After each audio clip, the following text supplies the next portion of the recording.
I'm Lana Shadwick with Breitbart, Texas, and I'm here today with Dan Golvach.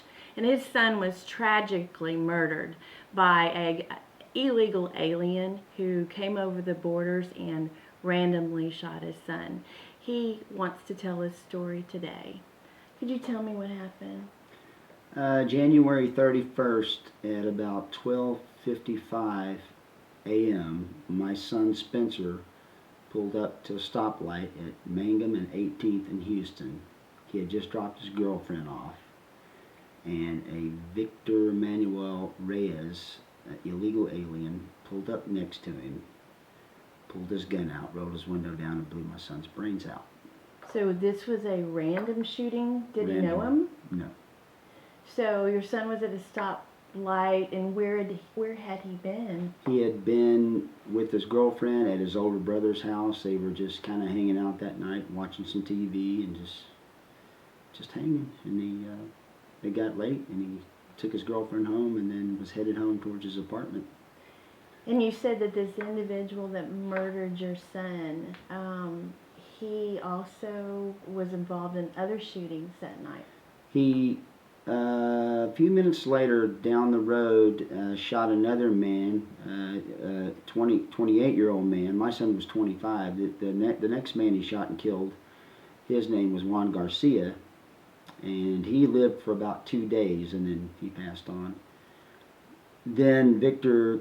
Let me interrupt you for a moment. What were the circumstances there? Was there some kind of altercation or provocation or... None. So was it the same thing, in the car and just shot? That's it. So this illegal alien criminal is just randomly shooting people on Houston streets on the night of January 31. Correct. What happened next? He had made his way out of the city limits, and he was now in Cy-Fair in Harris County, which makes it a multiple jurisdiction crime. And he was shooting at some more people, and at this time, a sheriff's deputy with Harris County had picked up on it, or he heard the shots and he saw him, so he started pursuing him. He followed this guy to a field. The guy took him to a field and ran through the barricade and got out of his car, drew his gun on the police officer, and the police officer shot him. So he's dead. He's this dead. Defendant is dead. Right. And so what is law enforcement? You say it's a multi-jurisdictional investigation, so it involves HPD, Houston Police Department, and also Harris County sheriff deputies. Right. What have you found out about this particular defendant? I know that news organization has reported one defendant, but what have you subsequently found out? Well, the stories that came out on the various news outlets conflict with what information I'm getting from the officer in charge of the investigation at HPD. It's still a very fluid investigation, but what I know now is this is not the same Victor Torres that was portrayed in the earlier reports. That guy, they said he was had done time in prison for, I believe it was distributing drugs. But this Victor Torres has been deported multiple times. He has a felony record. He did burglary in Hidalgo County and also has a history of assault. He's been arrested for assault. So he's a violent criminal. Exactly. And so deported numerous times. Correct. But he's back on the streets of Houston where he kills your son. I know that you wanted to set the record straight today with regard to which defendant murdered your son, because it's important to you. I just want the facts to be there. I don't want to murky the waters by not having all the facts. Okay, and those facts would be that he was deported numerous times, and you also want to not only get out that fact, that a criminal who has been deported in our country is somehow back in our country, and you have a message for those lawmakers and politicians and others who could do something about this future tragedies and prevent what happened to your son to happen to other people. So what would you say? What would you like to see? And if you had the opportunity, which you do right now, to tell politicians what it is that you want, what would that be? Well, my question is, what mechanism would you put into place that would give us the ability to filter out the good from the bad in terms of people that come into this country? And what do you mean by good from bad? Well, you know, you always hear the standard line is, well, they're just migrant workers who are just coming to make a better life, and they're good people, and I'm sure that's true to a significant portion or percentage, but that's not completely true for it. There is a significant percentage that are not our friends. They're not here to do that. So violent criminals. Exactly. Now I know that you told me when we talked on the phone that you have many, many Hispanic friends, many, you know, who relatives immigrated from Mexico, and so that's not the issue. No, not at all. I mean, half of the pallbearers at the funeral, there was as many Hispanic people crying at this funeral. The people that have helped me the most in this have been. This is not anything like that. This is an issue that has to do with foreign intruders into our country, and we are not filtering out, or we just simply don't know who's coming in. And so it's an issue of securing our borders and whether or not we have open borders or unprotected areas of the border.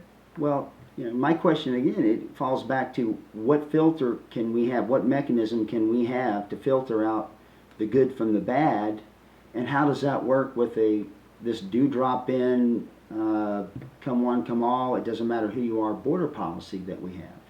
Well, and then any open catch and release policy by the federal government, who they see illegals that are here, but then catch them and release them if they're not in certain categories. So the federal government has laws that are not enforced, and then there are also issues with regard to perhaps more, greater protection for those violent criminals who are deported yet they come back in. So you were telling me on the phone about a suggestion with regard to a bill.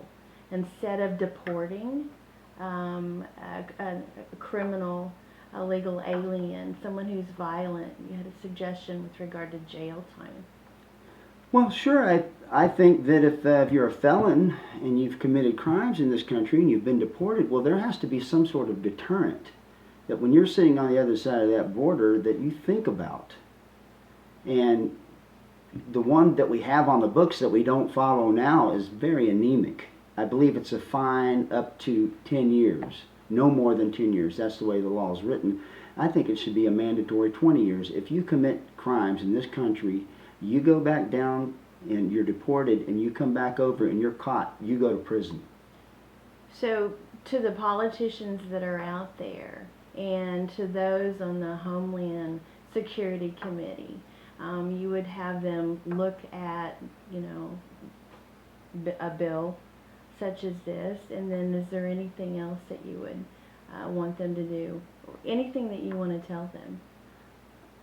I would just say that I understand that the United States has and Americans have a compassionate streak, and that's good and well, but I still think that our priority should be, and I thought this is what our leaders' priority was supposed to be constitutionally, is to protect American people first. That's the first and foremost thing, and that's not happening.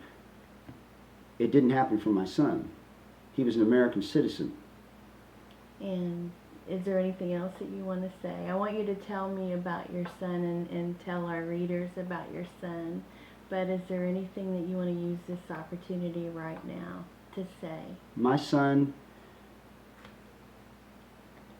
I can only tell you that I loved him so much. I loved him more than life. He was my son first, but he was also my best friend. He was a great man. At 22 years old, he was a small business owner. He employed 9 people. He worked 2 jobs, paid a lot of taxes, loved everybody.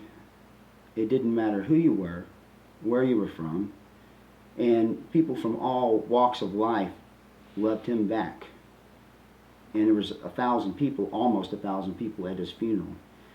And he was just the type of guy that you were very comfortable to be around.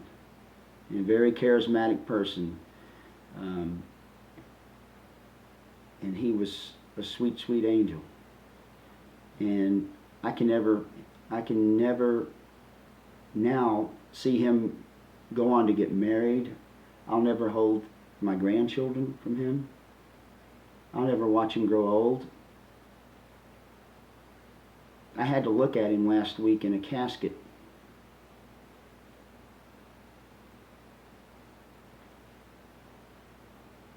And that's the end of it. Well, Breitbart, Texas is here to shed light on this situation, and we will continue to talk to you, to do investigation and research and see what can be done. We're going to do our part. And anytime that you want to call us and tell us of new developments, we'd love to hear from you.